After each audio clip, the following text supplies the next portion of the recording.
Mengungkap rahasia Meghan Markle, gudang penyimpanan yang dapat mengguncang monarki Inggris. Apa yang kita kira kita ketahui tentang Meghan Markle dan keluarga kerajaan Inggris akan berubah selamanya. Semuanya dimulai beberapa menit yang lalu di sebuah gudang penyimpanan sederhana yang tersembunyi di perbukitan Montecito, California. Seseorang membuka gudang yang telah disegel selama hampir 4 tahun. Apa yang mereka temukan di dalamnya bukanlah furnitur yang terlupakan, kenang-kenangan pribadi, atau barang-barang dari masa lalu yang jauh. Itu adalah bukti. Bukti dari sebuah rencana yang disusun dengan cermat selama bertahun-tahun, dokumen dan materi yang, dalam keadaan yang tepat, dapat mengguncang fondasi monarki Inggris seperti belum pernah terjadi sebelumnya dalam sejarah modern. Ini bukan rumor atau spekulasi. Ini adalah kisah tentang apa yang terjadi ketika gudang penyimpanan Meghan dibuka dan rahasia yang tidak pernah dimaksudkan untuk diketahui publik terungkap. Dan apa yang akan Anda baca akan selamanya mengubah cara Anda memandang keluarga kerajaan. Panggilan yang mengubah segalanya itu adalah pagi hari tanggal 29 November, pukul 6.30 pagi waktu Pasifik. Langit California masih menyimpan kelembutan fajar musim dingin ketika sebuah panggilan telepon memicu serangkaian peristiwa yang tak siap ditanggung oleh pantai manapun. Manajer fasilitas penyimpanan, seorang pria dengan lebih dari 20 tahun pengalaman di pekerjaan yang sama, mengangkat telepon dengan tangan gemetar. Suaranya tegang dan waspada seperti belum pernah sebelumnya, memecah keheningan. "Kami telah membuka unitnya," katanya. "Anda harus datang sekarang." Bayangkan, apa yang mungkin ada di dalam fasilitas penyimpanan yang dapat memicu reaksi seperti itu? Apa yang bisa membuat seorang profesional yang terbiasa dengan kotak-kotak berdebu dan furnitur yang terlupakan terdengar benar-benar ketakutan? Kurang dari 40 menit kemudian, dua kendaraan tanpa tanda pengenal tiba di lokasi kejadian. Ban mereka berderak di atas kerikil yang dibasahi kabut pantai. Beberapa menit kemudian, kendaraan ketiga dengan jendela berwarna gelap dan hanya satu penumpang tiba. Seorang anggota perusahaan keamanan swasta kelas atas yang sering disewa oleh klien selebriti. Apa yang dimulai sebagai pemeriksaan inventaris rutin tidak lagi demikian. Sebuah unit penyimpanan yang menyimpan lebih dari sekadar benda. Unit tersebut telah disewa hampir 4 tahun sebelumnya, tak lama setelah Meghan dan Harry pindah ke California. Selama waktu itu, unit tersebut sebagian besar tidak digunakan, hanya diakses pada jam-jam yang tidak teratur, biasanya larut malam atau dini hari, ketika tidak ada yang akan memperhatikan apapun, tidak ada yang menimbulkan kecurigaan publik. Lagi pula, California adalah rumah bagi jutaan barang yang terlupakan di unit penyimpanan, bukan? Namun, di kalangan istana, keberadaan unit ini adalah rahasia umum dan sumber kekhawatiran yang semakin meningkat. Sejak hari-hari pertama setelah kepergian Sussex, rumor terus beredar. Meghan telah menyimpan materi tertentu dari masa baktinya di keluarga kerajaan. Bukan hanya barang-barang pribadi, tetapi juga dokumen dan rekaman yang dalam kondisi yang tepat dapat mengubah narasi, menghidupkan kembali skandal, dan mengungkap ketegangan yang tersembunyi selama bertahun-tahun. Ketika pintu logam terangkat dan lampu neon menerangi lantai beton, kebenaran berhenti menjadi rumor. Itu ada di dalam kotak-kotak, tumpukan kotak-kotak berat berlabel, dengan setidaknya 5 kotak bertanda tanggal dari tahun 2018 hingga awal 2020. Periode ketika semuanya berubah bagi keluarga Sussex dan bagi monarki Inggris. Peringatan yang mengguncang London. Pada pukul 7 lalu pagi, berita itu sudah beredar. Bukan secara publik, tetapi melalui saluran pribadi yang lebih berpengaruh daripada jaringan televisi manapun. Panggilan telepon dari Los Angeles ke New York, dari Washington ke London. Di kantor komunikasi Istana Buckingham, seorang penasihat senior yang sedang meninjau laporan pagi berhenti ketika melihat peringatan yang ditandai konten awal yang signifikan. 3 kata yang jarang digunakan dan hanya ketika implikasinya sangat mendalam. Apa yang dibutuhkan untuk mengguncang sebuah institusi yang telah bertahan selama berabad-abad dari skandal, perang, dan krisis internal? Dalam waktu kurang dari 30 menit, pesan itu sampai ke Istana Kensington. Sekretaris pribadi William membacanya 2 kali sebelum meneruskannya langsung kepada Pangeran Wales. William yang hendak memulai pengarahan yang dijadwalkan berhenti ketika melihat baris subjek. Ekspresinya menegang. Ia tidak bertanya apa yang telah ditemukan, tetapi berapa lama waktu yang dibutuhkan sebelum orang lain menemukannya. Pada saat yang sama, di Istana Buckingham, Raja Charles menerima berita tersebut sambil meninjau laporan pagi harinya. Ketika seorang penasihat mendekat untuk memberitahunya, Charles memejamkan mata sejenak sebelum menjawab. Apa yang mereka temukan? Kami belum tahu, Yang Mulia, tetapi ada dokumen dan rekaman. Kata rekaman terdengar seperti alarm. Di era media sosial, podcast, dan film dokumenter, rekaman berarti sesuatu yang tidak pernah bisa dikendalikan oleh monarki. Bukti nyata, hampir 5.000 meter jauhnya, di Montecito, Meghan menerima berita itu di jendela dapurnya. Sambil memandang pemandangan pagi yang berkabut, reaksinya langsung. Keheningan yang mendalam, tarikan napas panjang, dan satu kata yang dibisikkan. Kata itu mengatakan semuanya. Terlepas dari citra publik yang terkontrol dan terpoles yang ia dan Harry proyeksikan, mereka tahu momen ini bisa datang. Mereka telah mengantisipasinya sejak hari mereka meninggalkan Inggris. Tetapi tidak ada yang mempersiapkan mereka untuk kecepatan bagaimana hal itu akan terjadi. Pembukaan kotak pertama. Tepat pukul 9.22 pagi. Waktu Pasifik, kotak pertama dibuka. Tidak seorang pun di ruangan itu berbicara. Bahkan suara dengung lampu pun tampak mereda. Seolah-olah unit itu mengakui keseriusan dari apa yang sedang diungkapkan. Di dalamnya terdapat satu set jurnal bersampul kulit. Tersusun rapi masing-masing dibungkus kertas pelindung. Di jurnal paling atas dengan tulisan tangan Meghan yang tak salah lagi, tertulis catatan musim dingin 2019. Pertimbangkan ini, 2018 adalah tahun di mana keretakan internal mulai terlihat ketika percakapan menjadi tegang dan monarki mulai bergeser di bawah kaki semua orang. Tim inventaris saling bertukar pandangan, hati-hati, profesional, menyadari beratnya jurnal-jurnal itu, refleksi pribadi, catatan sensitif, deskripsi pertemuan yang telah diringkas secara publik dalam pernyataan resmi yang sederhana. Tetapi apa yang terjadi selanjutnya bahkan lebih mengejutkan. Lapisan kedua kotak itu mengungkapkan sesuatu yang lebih mengejutkan, drive USB. Bukan satu, bukan dua, tetapi seluruh baris, masing-masing hanya diberi label bulan dan tahun. Januari 2020, Februari 2020, Maret 2020. Ini adalah bulan-bulan menjelang pengumuman publik Sussex tentang pengunduran diri mereka dari tugas kerajaan. Bulan-bulan negosiasi rahasia ketika staf istana berbisik di koridor ketika William dan Harry hampir tidak berbicara dan Charles secara pribadi mendesak persatuan dalam menghadapi krisis yang akan datang. Di samping perangkat-perangkat itu terdapat amplop-amplop yang disegel dengan lambang kerajaan yang masih utuh. Penemuan tak terduga di sebuah gudang di California telah membuat keluarga kerajaan Inggris gelisah. Semuanya dimulai dengan detail yang tampaknya kecil, tetapi detail yang segera mengubah suasana operasi inventaris. Amplop-amplop yang berstempel kerajaan. Ini bukan surat menyurat biasa. Amplop-amplop ini mewakili komunikasi resmi dari monarki. Pesan-pesan yang dijaga ketat dan dimaksudkan untuk tetap berada dalam saluran yang dikontrol ketat. Keadaan amplop-amplop yang kini terlupakan di sebuah gudang di Amerika memicu kekhawatiran segera. Salah satu amplop berisi catatan tulisan tangan dengan peringatan. Surat menyurat pribadi, simpan dengan aman. Frasa itu dalam konteks apapun sudah cukup untuk menimbulkan kekhawatiran. Bagi tim inventaris di California, itu bukan lagi prosedur rutin, melainkan krisis. Dalam hitungan menit, informasi tersebut sampai ke London dengan intensitas yang belum pernah terjadi sebelumnya.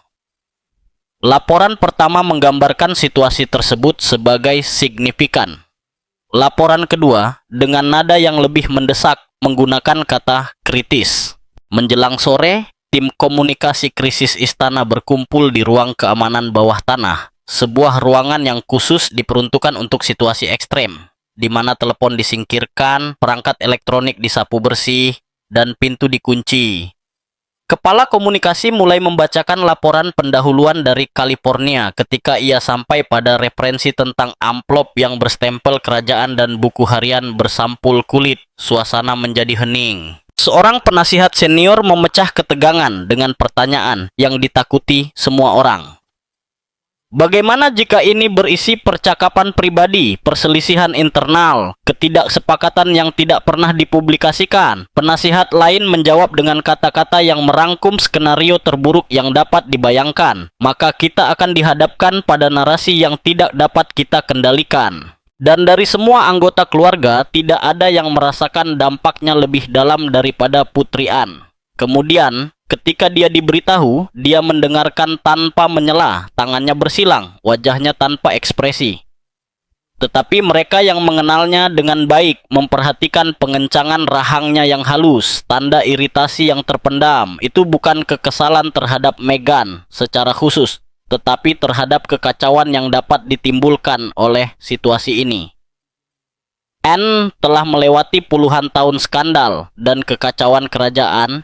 Dia telah melihat kisah-kisah pribadi berubah menjadi masalah publik dengan kecepatan yang menakjubkan.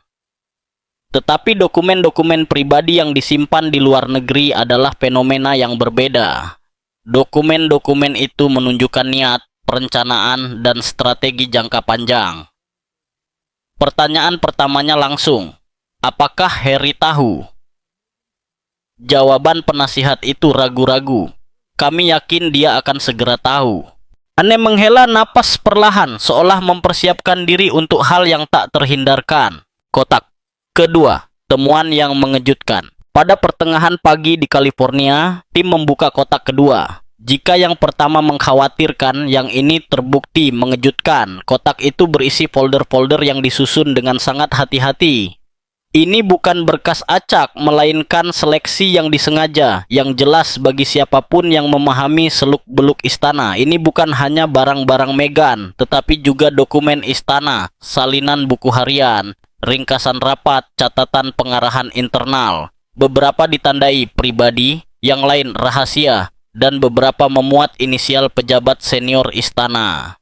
Tim inventaris berhenti sejenak, ragu untuk melanjutkan tanpa otorisasi lebih lanjut, tetapi instruksi pengacara pengawas jelas. Katalog semuanya, foto semuanya, tanpa interpretasi atau spekulasi. Namun spekulasi menggantung di udara seperti kabut. Satu folder menonjol bahkan sebelum dibuka. Berlabel diskusi persemakmuran musim dingin 2019, catatan pribadi. Tulisan itu saja sudah cukup untuk membunyikan alarm di London. Musim dingin 2019 merupakan salah satu periode paling tegang di era Sussex, dipenuhi dengan negosiasi pribadi, perubahan ekspektasi, dan ketidaksepakatan mengenai peran Meghan yang muncul dalam proyek-proyek persemakmuran. Sementara pihak istana berharap Meghan akan mendukung inisiatif tersebut, mengintegrasikan warisannya, jangkauan globalnya, dan visi jangka panjang monarki, diskusi pribadi berubah menjadi gesekan, bukan persatuan. Kini, diskusi tersebut dapat mengungkapkan siapa yang mendukung idenya, siapa yang menentangnya, dan siapa yang mencoba menulis ulang narasi tersebut. Suasana semakin berubah dengan ditemukannya sebuah alat perekam kecil, hitam, antik, dan mudah disembunyikan di samping beberapa drive USB yang diberi label catatan 2019, bukan rekaman, bukan transkrip. Keberadaan alat tersebut saja sudah mendorong tim untuk segera menghentikan pencarian mereka. Peringatan merah dikirim ke London, memberitahu Charles, William, dan Putri Anne dalam hitungan menit. Raja Charles menerima pembaruan tersebut terlebih dahulu. Kabar buruk sudah diperkirakan, tetapi bukan rekaman. Ia bersandar di kursinya, beban berat terpancar di matanya. Monarki tidak takut akan rumor, tetapi lebih takut pada bukti yang akan mengkonfirmasinya. William bereaksi dengan kehati-hatian strategis. menyadari bahwa kebocoran apapun dapat menggoyahkan narasi yang telah dikendalikan dengan cermat selama bertahun-tahun. Putri An setelah mendengar alat perekam, memejamkan matanya sejenak. Ia telah hidup lebih lama di dalam monarki daripada siapapun dan memahami bahwa institusi tidak runtuh karena skandal, tetapi karena bukti skandal. Reaksinya langsung, amankan semuanya sebelum orang lain melakukannya. Pada siang hari, waktu Pasifik, pemberitahuan mendesak keempat sampai ke istana Buckingham. Charles, yang sudah terganggu oleh pesan-pesan sebelumnya tentang kemungkinan alat perekam, membaca laporan itu di ruang kerjanya. Cahaya musim dingin menyaring lemah melalui jendela, menciptakan bayangan panjang pada furnitur antik. Ketika ia sampai pada baris yang menyebutkan sebuah amplop yang disegel dengan tulisan tangan Diana, ia menahan napas sejenak dan membisikkan hanya satu kata, mustahil. Karena Charles mengenal Diana dengan baik, karismatik, menantang, emosional, dan brilian, tetapi tidak pernah ceroboh. Jika ia menulis kepada seseorang itu disengaja, jika ia menyimpan sesuatu itu memiliki tujuan, dan jika ia mempercayakannya kepada masa depan itu membawa makna. Ia merosot ke kursi, menggosok pangkal hidungnya, sementara penasihatnya duduk diam di sampingnya. Ia tidak takut tetapi hancur oleh perasaan bahwa sebagian dari masa lalu Diana yang paling intim kini berada di luar kendali keluarga. Bukan Meghan, gumamnya. Mengapa Meghan?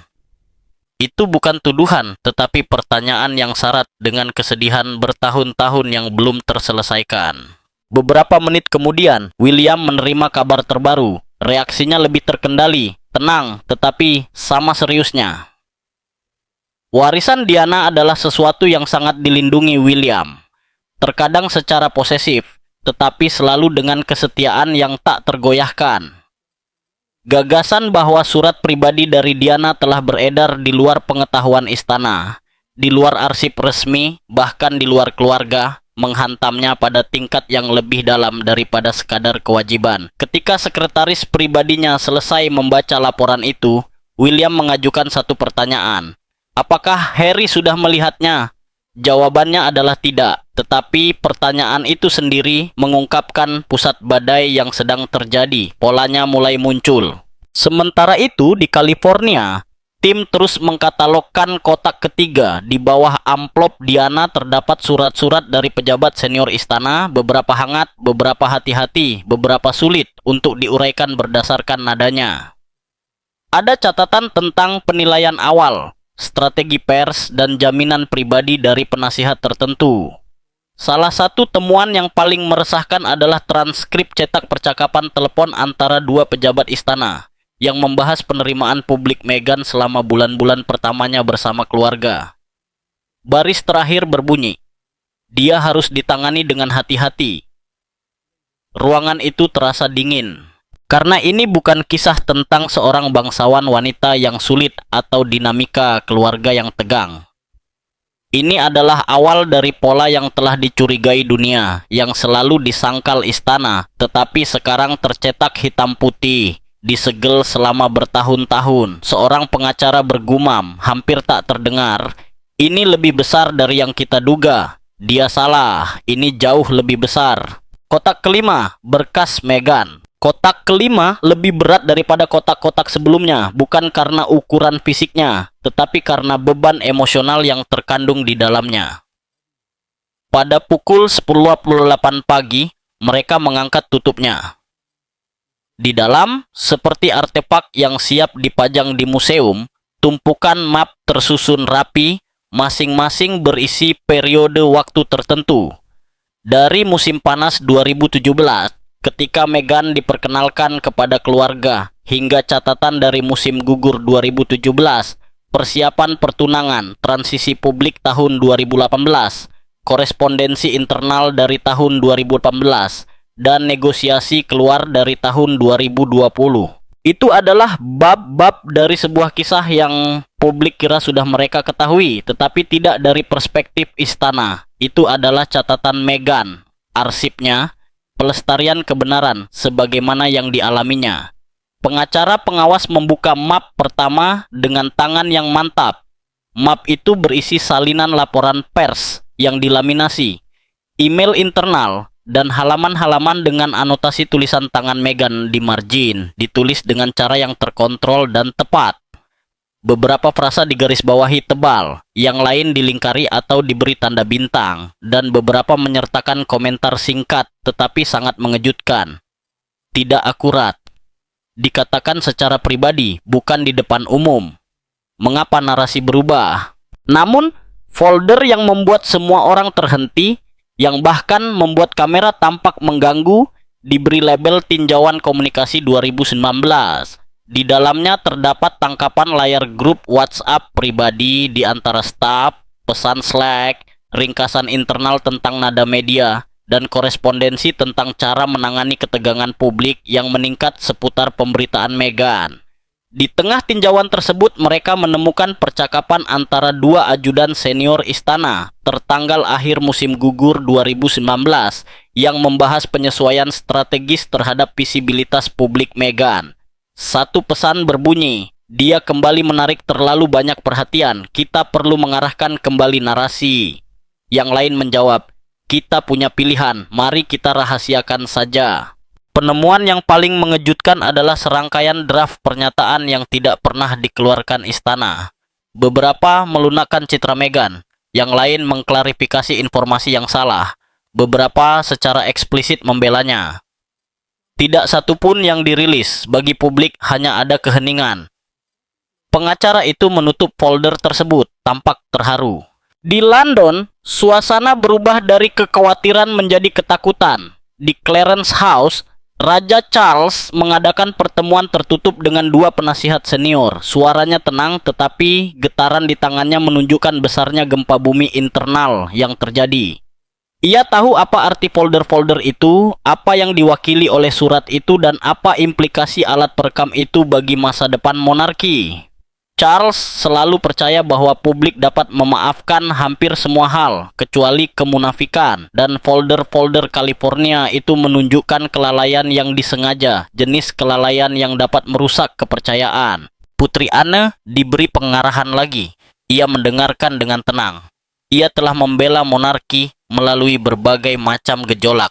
Dari tahun-tahun penuh gejolak Diana hingga kejatuhan Andrew dan kepergian Sussex.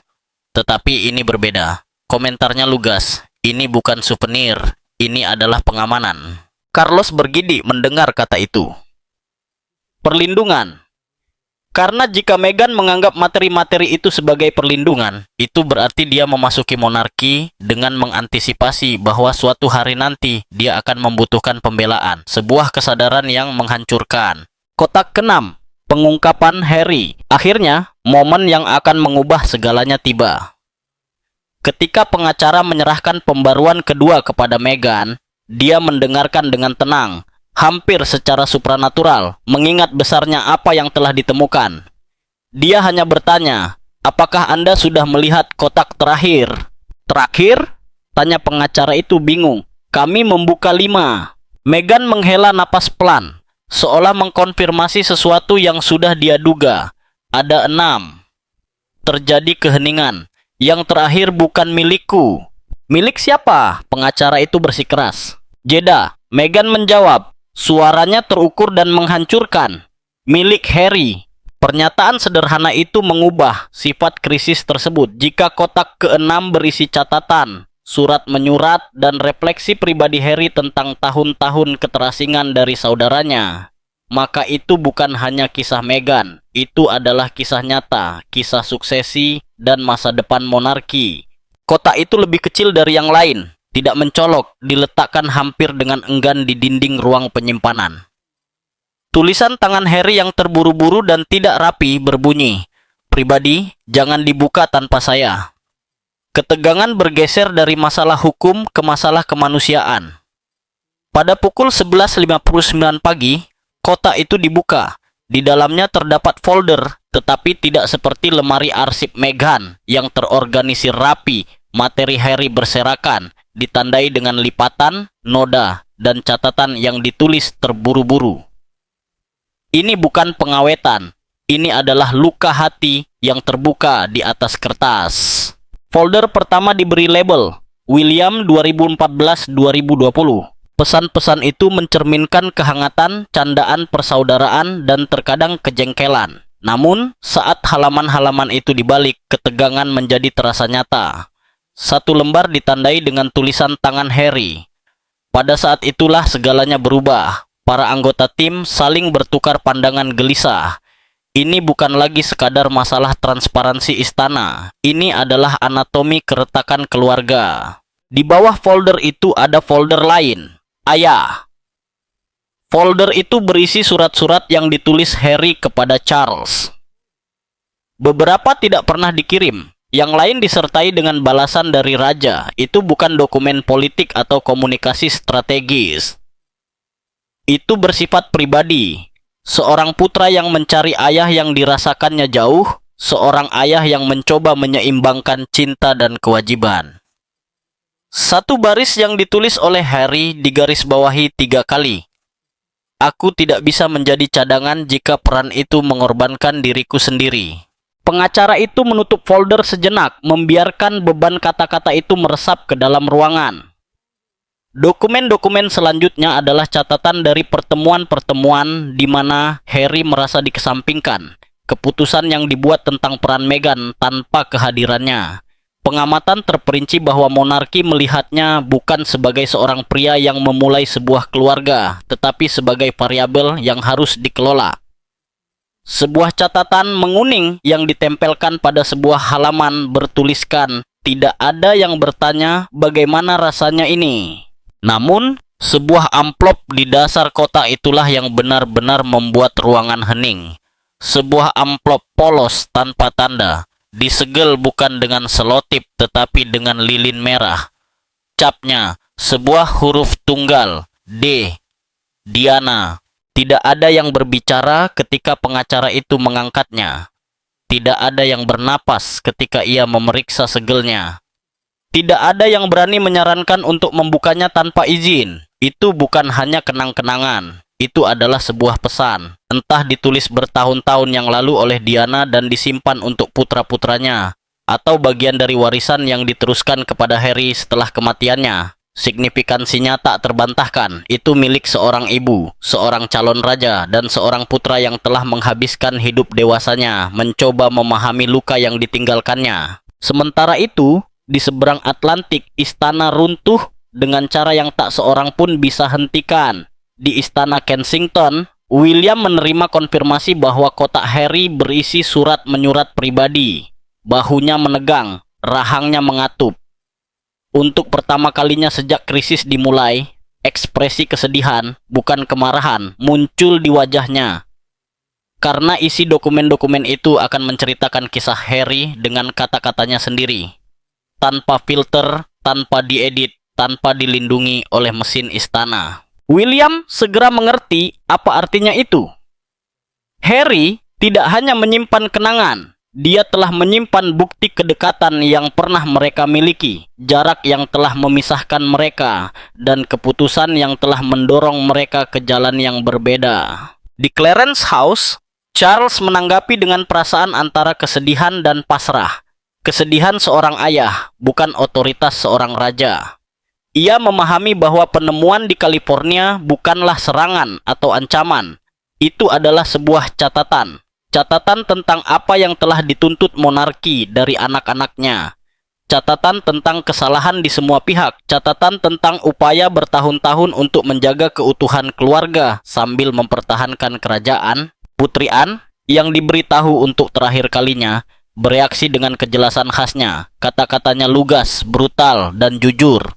Inilah saat yang kita takuti, bukan karena skandalnya, tetapi karena kejujurannya. Penerimaan Meghan tersirat. Sementara itu, di California, Meghan duduk sendirian di dapurnya. Tangannya diletakkan dengan lembut di atas meja dapur sambil mendengarkan kabar terbaru. Pengacara memberitahunya bahwa kotak Harry telah dibuka, meskipun ada peringatan yang tertulis di tutupnya. Meghan mengangguk perlahan, bukan karena terkejut, tetapi karena menerima. Ia berbisik, jadi kebenaran memang akan terungkap. Krisis ini bukan lagi tentang dokumen yang hilang atau penemuan yang tak terduga. Ini tentang warisan, tentang keretakan, tentang dua saudara kandung yang terpisah oleh waktu, tekanan, dan narasi yang tidak sepenuhnya mereka kendalikan. Dan sekarang, dunia akan menyaksikan fragmen dari keretakan yang seharusnya tidak pernah mereka lihat. Dalam keheningan setelah badai, kotak-kotak di California tetap seperti bab-bab terbuka dari sejarah keluarga yang terkubur di bawah kewajiban dan keheningan. Apa yang disimpan Meghan, apa yang dipelihara Harry, apa yang ditakutkan istana, semuanya kini tergantung dalam keseimbangan yang rapuh, mendefinisikan kembali warisan yang tidak lagi dapat ditahan atau dikendalikan oleh monarki. Pertanyaan-pertanyaan yang tak terhindarkan muncul. Apa yang terjadi ketika sebuah institusi yang dibangun di atas narasi yang terkontrol kehilangan kendali? Apa yang terjadi ketika cadangan akhirnya menceritakan kisah mereka dengan kata-kata mereka sendiri? Apa yang terjadi ketika seorang wanita yang diperintahkan untuk tetap diam, menyimpan bukti dari semuanya? Dan mungkin pertanyaan yang paling meresahkan, apa isi surat Diana yang disegel? Mengapa dia memilih Meghan, khususnya Meghan, untuk menerimanya? Hari ini, monarki menghadapi pilihan yang mustahil, mengakui isi kotak-kotak ini dan mengkonfirmasi spekulasi bertahun-tahun tentang bagaimana Meghan diperlakukan, atau menyangkal semuanya dan berisiko tampak lebih peduli pada citranya daripada kebenaran. Apapun pilihannya, dunia sedang mengawasi. Dan kali ini, diam tidak akan menyelamatkan mereka. Unit penyimpanan di California bukan hanya kumpulan benda-benda yang terlupakan. Itu adalah bom waktu yang berdetik, dikemas dengan hati-hati dan sengaja dijaga, menunggu saat kebenaran tidak dapat lagi ditahan. Saat itu telah tiba. Dan monarki dengan tradisi berabad-abad, protokol yang teliti, dan keheningan strategis tidak tahu bagaimana harus menanggapi. Karena bagaimana Anda melawan bukti? Bagaimana Anda melawan rekaman? Bagaimana Anda mengabaikan buku harian tulisan tangan korespondensi kerajaan dan kata-kata anggota keluarga itu sendiri? Anda tidak bisa. Itulah yang selalu diketahui Meghan dan Harry. Sekarang satu-satunya pertanyaan adalah, apakah pelestarian ini merupakan tindakan perlindungan atau rencana balas dendam yang diperhitungkan? Apakah Harry dan Meghan pantas untuk menceritakan kebenaran mereka? Atau adakah rahasia yang harus tetap terkubur? Dan yang terpenting, apa isi surat Diana yang menghubungkan sang putri dengan Meghan lebih dari 2 dekade kemudian? Satu hal yang pasti, ini baru permulaan. Kotak-kotak telah dibuka, kebenaran sedang terungkap, dan monarki tidak akan pernah sama lagi.